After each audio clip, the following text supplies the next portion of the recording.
What if I told you that you could keep practicing medicine, continue investing for retirement, and still wake up every morning in another country? It sounds like a fantasy, but today's guest is actually doing it. If you've ever dreamed about living abroad, but assumed it would be too complicated financially or professionally, this episode might completely change your perspective. Keep listening to find out how.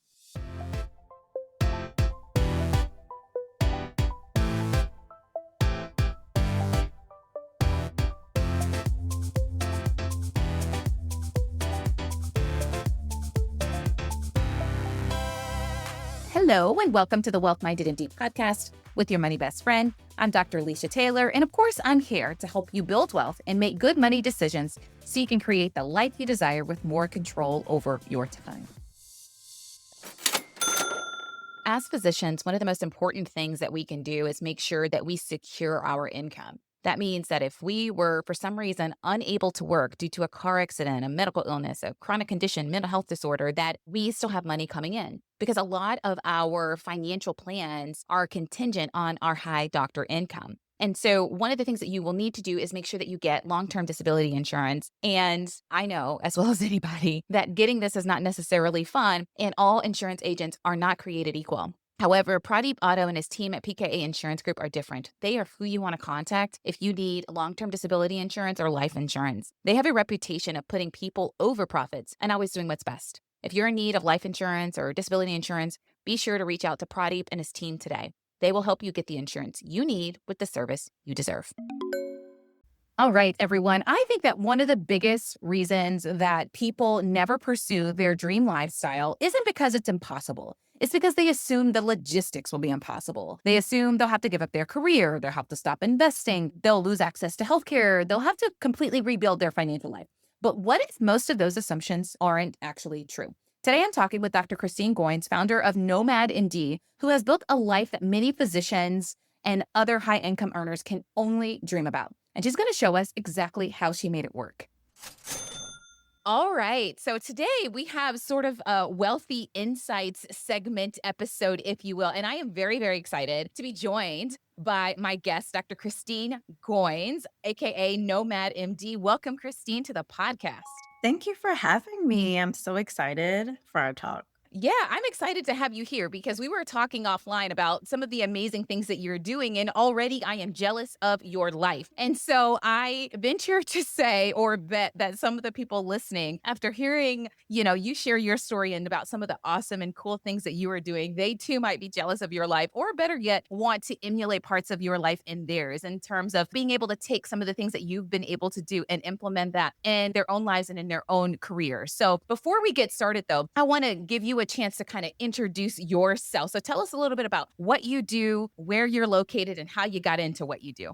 Yeah, so I'm Dr. Kristine. I am an integrative adult child and adolescent psychiatrist and a physician coach for Nomad MD. And it's where I help doctors replace their income remotely so that they could work less and live anywhere. And how I got actually into that, I have been in love with medicine since I was 8 years old. So I always wanted to be a doctor, but I also grew up reading these novels by an author named Eric Drum Dickey. And he had these Black polyglot professionals who would travel all over the world. So my whole life, I was always trying to figure out, how am I going to be both of these people at the same time? As many of us have found in medicine, the career kind of takes over your life just by nature. It's very consuming sometimes to the extent that everything else becomes sidelined when it comes to like other interests or maybe other careers that you might have been thinking about or other kind of lifestyles, especially during the point of med school and training. So I found there were times during med school and as well during training, and even as an attending, where I thought I was getting to the next level where I would have more of this flexibility and freedom. And I would find like little moments, they give us that summer off after the first year of med school. And that was my first time abroad. I minored in Spanish in college because I was like, I am going to go study abroad. And I got into med school early. So I actually had to drop it to actually start med school during my last year of college.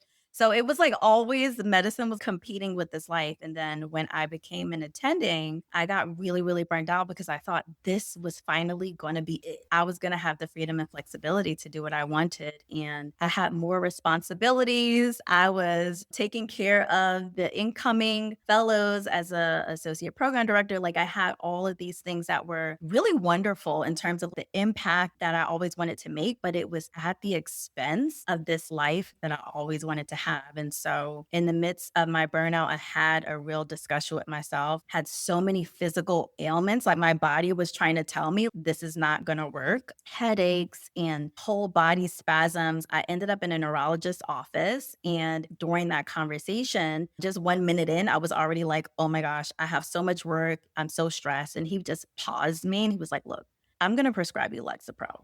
And I was like, I'm so confused. Like, why? And he was like, well, you're not going to quit your job, are you? So we just have to keep you going. And as a psychiatrist, I was like, no, like, this is not how this should go. I should not be medicated for my work overwhelm, my work life imbalance. That was the key for me to quit my academic job. I gave them 4 months and I booked a one-way ticket to Colombia to leave the US. Okay, well, don't leave us on a cliffhanger. I mean, what happened? Like, you were just like, I'm out of here. So they tried to, give you Lexapro, which is an antidepressant or an anxiolytic for people with anxiety. And you were like, what? I don't want to take a medication for this lifestyle. I kind of want to change my life. And it seems like you made a decision to move abroad. But then what happened? Like, let us know.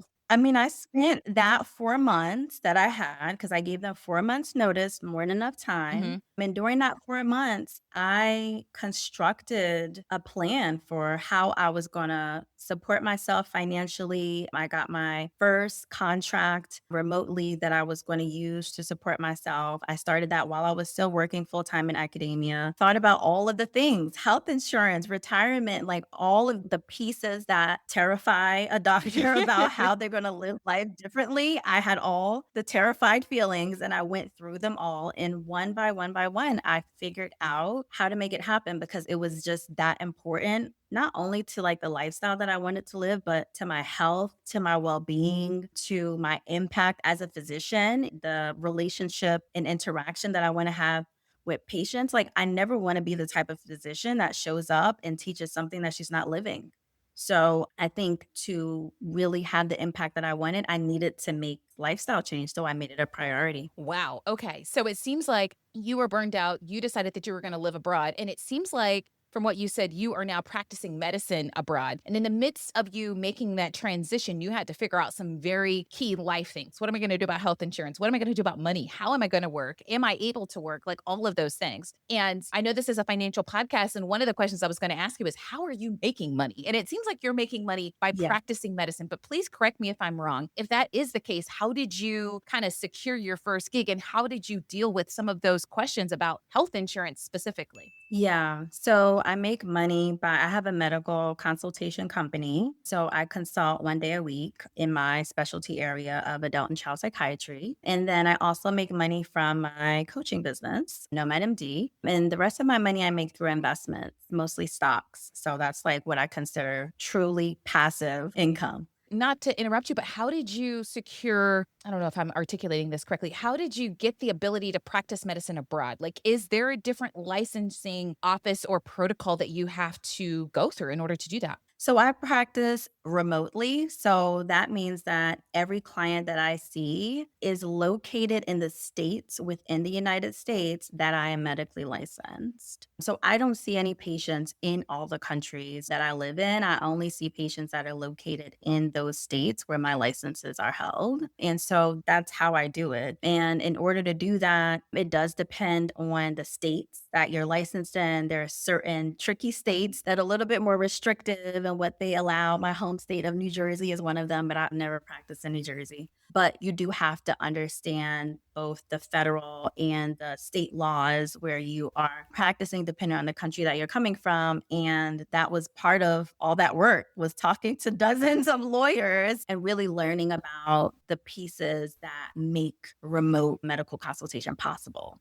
Okay. Okay. So it seems like if someone is listening to this podcast and they're like, I too want to live in Milan or Colombia or pick a country that's not the United States, they can do so as long as the patients that they are seeing are located in the states in which they're licensed. So it doesn't matter where you, the physician, are located. It mainly matters where the patients are located. Am I understanding that correctly? Depending on your state, because every state has their own stipulations. So that could be broad, but depending on your state, so you do have to know. I see, I see, I see. Did you have any challenges trying to negotiate a contract, or is it more like locums or per diem work where you're kind of making your own fee schedule, if you will? And if you're doing that on your own, we were talking earlier about health insurance. Did you buy health insurance on the marketplace? Like, walk me through how to do this. I'm asking for a friend.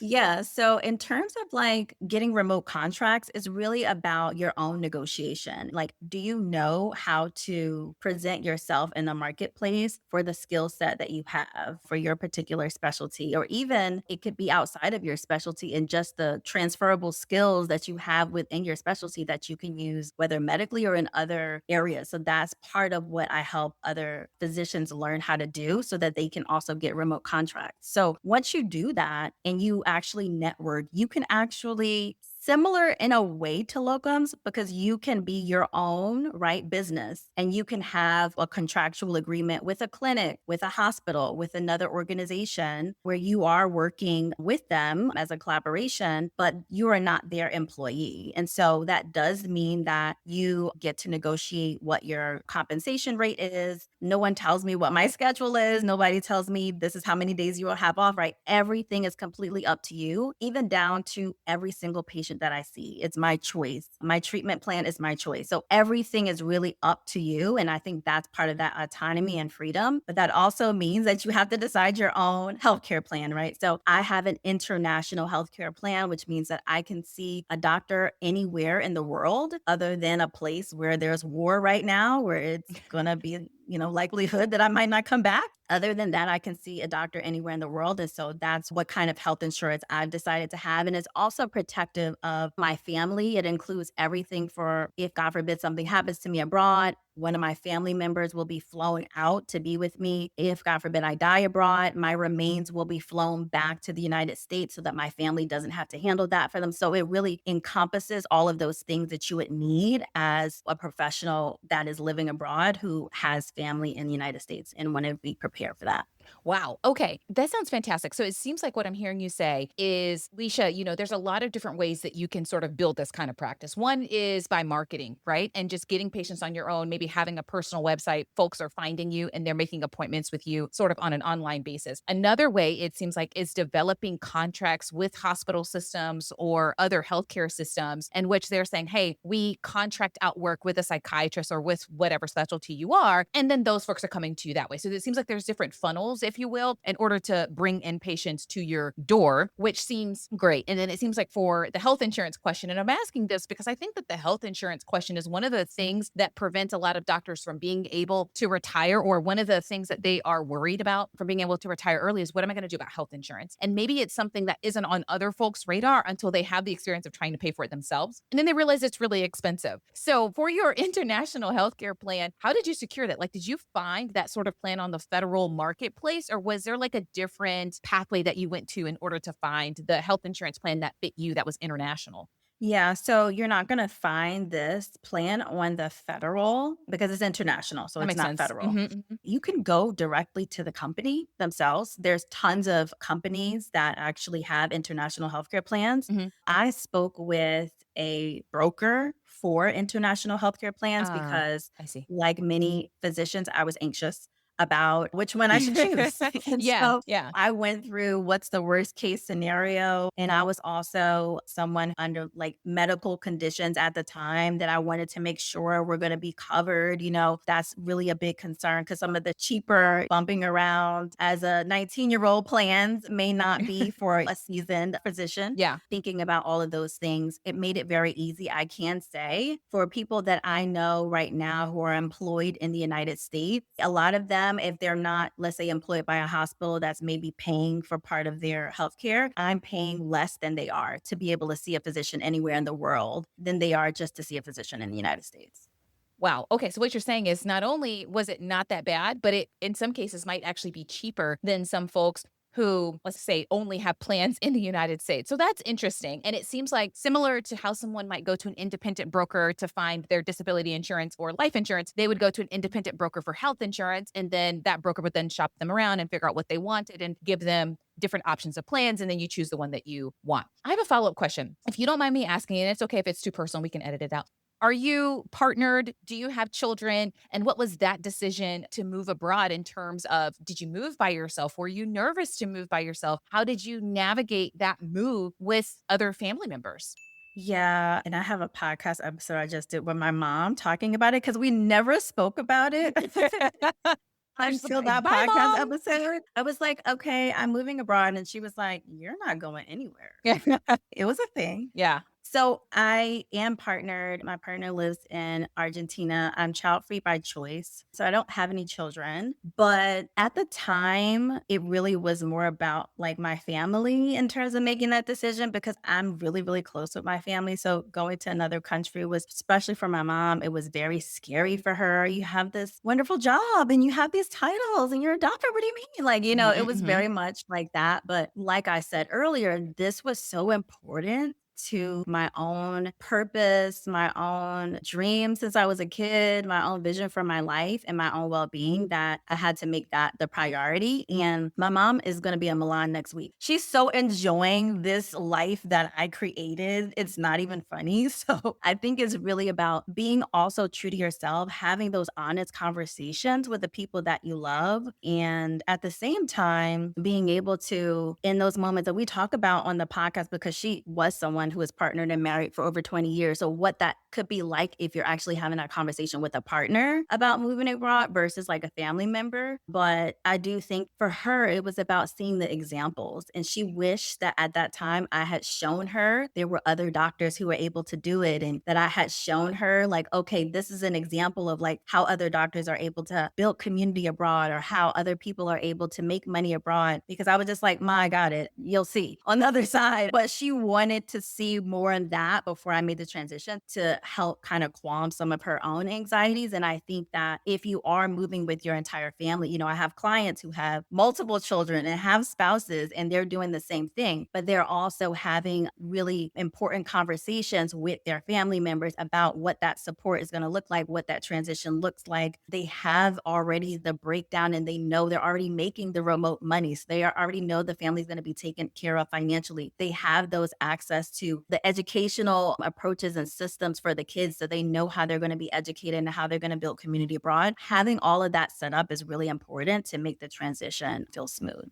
I gotcha. Okay. So this sounds cool. So there might be somebody listening, and maybe they're a doctor and maybe they're not, but they're thinking about, man, I really want to live abroad. Maybe it's not for forever, but maybe it is for an extended period of time, shall we say. And one of their questions in their minds is, how am I going to make money? And it seems like your answer is, hey, you could do some consulting and you could partner with other healthcare systems or other organizations. You could also do some self marketing and get some patients or get some clients in the door, set up some electronic systems where they're able to book appointments with you and pay for consultations and what have you. And then you'll be on your way. Yes, there are some logistical challenges in terms of how are you going to get mail and where are you going to live and like how are you going to secure health insurance, but it seems like some of those questions can be worked out. And it also seems like that's one of the things that you specialize in at Nomad MD is helping doctors who want to make that transition do something similar, which sounds amazing. My next question, now that we've answered the sort of how are you making money, how are you supporting yourself abroad, is like what are some of the costs? Like how are you spending money abroad? Did you find that housing is more expensive? Do you find that you're spending more money on food? Some people might be thinking I want to live abroad, but then they're also wondering, I wonder how much this costs. So I wonder if you could maybe talk a little bit about that side of things.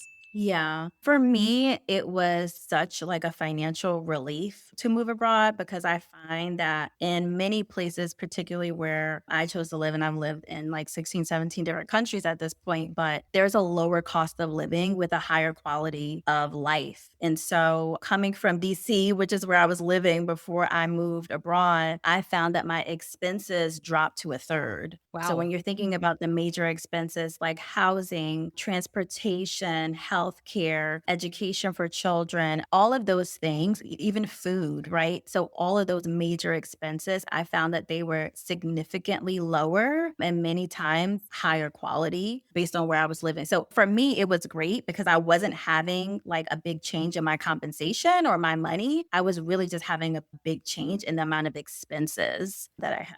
Wow. Okay. Did it take you a while to find housing? Do you think it is harder or easier for folks to find shorter term housing, maybe for a few months versus like, I know in America, typically we might say that, oh, you can take a lease for a year. And yes, there are some short term housing options. I'm not sure if that is the same case abroad. Do you find that it was harder or easier to find a place to live? I think it's pretty easy overall. If you're doing short term, like now there are so many companies where you can get some short term, even within if you have connections or even if you create connections with the country or the city that you're moving to, there's always expats and locals that are offering these kind of shorter term or even longer term deals. I think the best way is to either do a trip or either start with a short term, which I've never like gone to a country to see if I wanted to live there. I've always just packed myself up and moved. So like starting with though a short term and then once you're there, then finding your long-term housing, which is to me still not difficult to do. There's always communities. And I've never been to a country or a city where I haven't found a community that will not help you with that process. Or, talk to someone who's done it, who's been invested and knows how to create those types of relationships or knows how to engage in those kind of communities that makes it really easy to do. But I haven't found, even for families that I know that are expats or nomad traveling families, that it's been a challenging thing. Gotcha. Okay. So we talked about how you're making money. You are seeing patients abroad and you've got your side business and you're probably doing a hodgepodge of other things that we haven't even discussed. And we talked about, how you are spending money and how you said that actually when you moved abroad, some of the bigger expenses that you had when you were living in America actually decreased. It seems like you might be spending less on healthcare, you might be spending less on housing, spending less on transportation. So that sounds good. The next thing I wanted to talk about is how are you saving or investing your money? I know that you're someone who lives abroad, and I wondered if that has changed the way that you approach saving or investing money. Do you still use your own retirement accounts like a solo 401k? Are there other accounts that you are utilizing? I'm just curious about that aspect of things. Yeah, I would say that the way that I circulate my money hasn't really changed actually since I moved abroad. I, even before moving, saved or invested about 60%. Now it's about 62%. So, minimum six figures annually do I invest, and about 50% of that usually to like financial capital, about 12% more to like business capital, investing in myself education wise. Yeah, that's kind of remained. Okay. All right. So it seems like you didn't have to drastically change how you approached money or how you saved money or how you invested money just by virtue of living abroad, which sounds great. For my own personal knowledge, and also because I told you already, I'm a little bit nosy. Do you mind sharing a little bit about how you're investing money on I think you said financial capital? So that I know that you're investing in yourself. Seems like you're growing a thriving business, which is fantastic. But on the other side of things, in terms of stocks, bonds, real estate, I'm just curious. Like you're buying index funds, individual stocks. Like how do you approach investing? Yeah, I keep it very simple. I do low cost index funds. That's what I've always done. So they've been very good to me. So Noted. that's what I do in terms of investing. So I have a solo 401k that I can max out with a mega backdoor Roth. I have a Roth IRA. I mean, I have two brokerage accounts. And so I just use those in terms of my actual investing. Okay. All right. So that sounds great because that's what a lot of folks, even myself, are doing here in America. So you didn't have to change which accounts you're using, nor did you have to No. change your approach and how you're investing money. So it seems like all of that has been great. My next sort of question is how are you protecting yourself and your money? I know that we talked about health insurance earlier, but I'm curious about some of the other kinds of insurances, malpractice insurance, disability insurance, life insurance, maybe even umbrella insurance. Like, I'm curious which insurances you Mhm. needed or had to change by virtue of living abroad. I think just similar, I think we have this idea like, oh, all these things need to change. None of that has changed either since I lived abroad. Like a lot of your life can stay relatively the same. For me, I still have malpractice. The only thing that I did was I added cybersecurity because I do travel a lot. So I just wanted to be protected on that front. Again, I'm child free by choice. So for me, having a big life insurance plan plan is not necessary. My current assets actually will cover everything from my funeral to any kind of debts that I have. Is really more about just being able to like support my family after I leave, charities, my goddaughter, things like that. But there would be nothing for them to really worry about. It's just kind of just to support them in the transition and then just my international health insurance. But I think just by virtue of the life that I've kind of chosen to live, like having those weren't really imperative. Wow. Okay. All right. So it seems like you're like, hey, I got the insurance stuff covered. The protection stuff is covered. I've got the investing covered. I'm definitely spending and enjoying my money abroad, hence why I'm here. And you're able to make money in a lot of different ways. So I love that. I wondered though, it seems like you're like a specialist when it comes to this. Like you're the person people should go to if ever they're thinking about it. And I wondered if you'd be willing to share maybe one mistake or lesson that you learned throughout this process that you're like, hey, if you're thinking about doing this, make sure you avoid that. Or this is what I fell into, and this is how you can maybe not make the same mistake that I did. As a recovering perfectionist, I can't really say that there was something that I hadn't thought like, I'm like a worst case scenario person, so there wasn't any major thing that I think has come up during this transition, but I would say that because I wasn't taught anything about finances, I didn't know anything about compounding interest when I was 18 and signed loans for college or for medical school, like, I didn't know anything about that, so I was just kinda like, "Oh, I wanna do this gym class, loans." So I think it would be more of I don't know if I would call it a mistake, but educating myself, which was all self-education, was probably the most important thing, and I think that that's what saved me from mistakes during this transition because I learned, like, okay, not being educated about something or avoiding it in some way or running away from it because you're afraid of what you might find is a way to have a lot of unnecessary trouble in the future. So it's better to like dot your I's and cross your T's and really kind of think about some of those worst case scenarios, like thinking about, with my healthcare insurance broker, right? Thinking about those things because you do want things to be covered and to kind of think through things. So there wasn't anything during the transition, but I think it was just more so of teaching me from the past that it's so much better to learn as much as you can when it comes to money. If we could learn medicine, we could learn money. That's what I told myself. I was like, it can't be that hard. So I'm gonna figure it out. How did you figure out? I'm just curious. I know that you said that you didn't have maybe the best financial education as a young child. How did you figure things out? Because now you're doing Roth IRAs and mega backdoor Roths and solo 401k. So you clearly got it figured out at this point. How did you get to this level, I should say? It was by reading and just finding education, like, back in the day, I would just read Susie Orman books and, like, I got my hand on every if you could think about from, like, Rich Dad, Poor Dad to, like, every classic financial Millionaires Next Door, I don't care what it is, I've read it. Like, I just wanted to read everything that I could read because I wanted to have, like, my own philosophy on how I wanted to circulate my money, and I didn't wanna have to put it in the hands of some financial or wealth manager who was gonna be taking 1.5% of my money just because I didn't wanna have the responsibility of making decisions about it. Yeah. Okay. So it seems like you started how a lot of us start, where first you have that interest of like, I need to learn this, maybe. And then you started reading a lot of books and you mentioned a lot of good ones. I like Rich Dad Poor Dad. I think a lot of people kind of start, that's like one of their first books. And if you've not read it, I'd encourage you to check it out just because it's not your typical finance book saying invest in this and do that. It kind of tells the story of this guy's rich dad and his poor dad and how the differences in between those two people kind of shaped how he approached life and money. And he does it in a really engaging way more entertaining probably than what I just did in terms of a descriptor. Susie Orman, Young, what is it? Young, Rich, and Fabulous or something? You're nodding your head. Yeah, There's a that was lot. There's a lot of books. she does have a ton of books. Millionaire Next Door, that one's a classic. Yeah, so it seems like you were reading a lot of books to kind of educate yourself because you realized one, it was necessary, and two, you were losing money by not knowing. And I think that that is one of the things that maybe some folks may not realize. Maybe they don't have as much of an interest in learning about this, but what they may not realize is that the more that they outsource, the more money they're losing on the back end because a lot of the financial advisors are charging 1% assets under management, 1.5%. And I get it, 1% doesn't sound like a lot.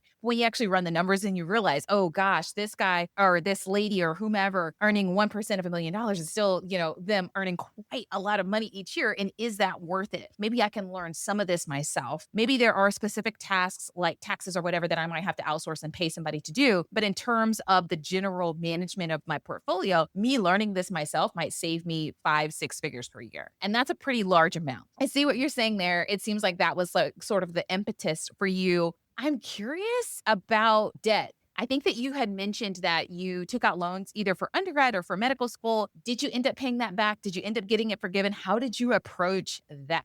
Yeah, I mean, I still have them. I could write a check and pay them off, but, like, Okay, slight flex. Okay. it's me, like, I really wanna be strategic about it. You Mhm. know, they're all under government, and because I left the US with 2 more years of forgiveness, like, I really wanna be thoughtful in how I approach it. So, what has been recommended to me both by people who are both in the loan industry as well as part of the government, as well as other financial advisors when I have asked, is to not just go ahead and pay them off, but to just see kind of where the government lands. I knew new regulations were supposed to come out under Trump on the 1st of July. So I do kind of want to see where they land just to see if I can be more strategic about it. Because if I don't have to pay a dollar, I don't want to pay a dollar. That's how I feel about it. So I'm gonna see how that lands. And then depending on that, I can kind of make a more educated decision about it. I love that. So, out of curiosity, when you leave the United States, do you still have to make those monthly payments on your loans, or were you able to put them in forbearance, or how did that work when you moved abroad? Well, at the time, if all of your loans were under the government Mhm. loans, like I know some people also take out private loans for school. I didn't take out any private loans. So all of mine have been under this government program. So because of that and what the government was allowing at the time, everything just went into forbearance. So I see, I see, I see. Okay, so you had federal loans through the Department of Education. You, like many others, filled out that FAFSA form. Magic money just ended up in your account that paid your tuition. Okay, okay, got it, got it, got it. So that's kind of how you handled that. And it seems like you were blessed and fortunate in that you necessarily have to pay. And maybe things will change now that it's July, but you're kind of like, okay, well, we'll see what happens. And it seems like yeah. you're in a flexible position and that you can pay them off, but you may not have to pay them off, right? So there may be some strategy involved in terms of if you're only 2 years away from forgiveness, do you practice in the States? Do you do something else? Like, how do you sort of figure that out? I know Brittany and I in the past had this conversation between navigating the benefits of freedom and not being Hmm. bound by those student loans, but also navigating the reality that maybe you might be able to get them forgiven. And maybe going towards forgiveness is worth giving up a little bit of freedom and control, especially if it doesn't take that many years. And so going back and forth on that, it seems like you're still doing that push and pull as well. And so we'll see where you land. I would say I don't have that back and forth anymore for me. I don't choose between freedom and money. For me, like, I think there's always a middle point where you Yeah. can have both. So, one of the things that I've considered and thought about, and it's valid, other people have done it too. I don't know if doctors have, but is what you need to do in terms of that forgiveness is really about having a nonprofit and working for a nonprofit. Well, you can build your own nonprofit and you can work that nonprofit anywhere in the world. So it doesn't mean like you have to go back to the United States or you have to give up things. It's all about like how innovative and creative you want to be about how you fit within whatever regulations there are, which is why I need to see the new rules. So Noted. Hey, I love it. I was actually talking to my sister-in-law who works for a nonprofit and she's not I do have a sister-in-law who is a physician, but this one I'm talking about is not a physician and works for a nonprofit. And I remember talking with her and strategizing with her about like she's interested in starting her own nonprofit. She already works for a nonprofit. Like, how do we navigate those things, keeping in mind the student loans and trying to be strategic about how we approach things? So it seems like that is one of the things that you're considering as well, which is great. What is something that has surprised you when it comes to living abroad and practicing abroad? And it seems like living life on your own terms. I think it's been surprising, like, how feasible it is, but how we're not ever taught that it's a possibility and that it's actually a right that we have. It's something that we deserve. It's something that we've already earned just by virtue of being contributing members of society and physicians. Like, I think about what I was taught and how I was trained and the choices that I was virtually given, which was like be in academia or maybe possibly start a private practice and like sit in my office all day. And I feel like anytime you've tried to go outside of that, there was always something like it was always looked down upon in a way. And I think it's just really amazing. I mean, I think things are changing now because people have social media and we're able to see so many other things than we were able to see when I was coming up in training. But I think just to know that you really can do anything that you want with your career, whether you're a physician or not, like you can create. If you haven't seen it done in your industry, then that means you're just going to be the first. It doesn't hold you back in any way, and that you should really feel empowered to create whatever kind of life you want. I love that. I love that. I think that's fantastic. I'm sure there are people listening that are really strongly considering living abroad, whether they're a physician or not, and trying to think through some of the logistics in their heads. It seems like you are somebody that they can contact and look to for inspiration. As we close today, can you tell the people where they might be able to find you? They can find me at my website, thenomadmd.com, on IG at the Nomad MDs, or on Facebook at the Nomad MDs. All right, we're keeping things simple. Nomad MD it is. All right, thank you so much for joining us. I really appreciate your time. Thank you. Thanks everyone for listening. I hope that you found this episode valuable and that you were as inspired as I was about maybe, I might want to live abroad for an extended period of time. Hopefully you found it helpful. And if you did, please don't forget to share the episode with somebody that you know and rate and review the podcast when you do it. It makes it so much easier for other folks to find us. Thanks for your time. And I can't wait to come back to you again next week. Hello, everybody. It's me, Brooke. I'm recording a little disclaimer for Dr. Lisha Taylor. Just so you know, she's not a financial advisor, tax professional, lawyer, or financial planner. Everything you hear is for education and entertainment. It's not strict financial advice, So use your best judgment. Chat with a tax professional and all those other people that you need to talk to. Thanks for tuning in today. Keep cruising on your journey to wealth and wellness. Bye-bye.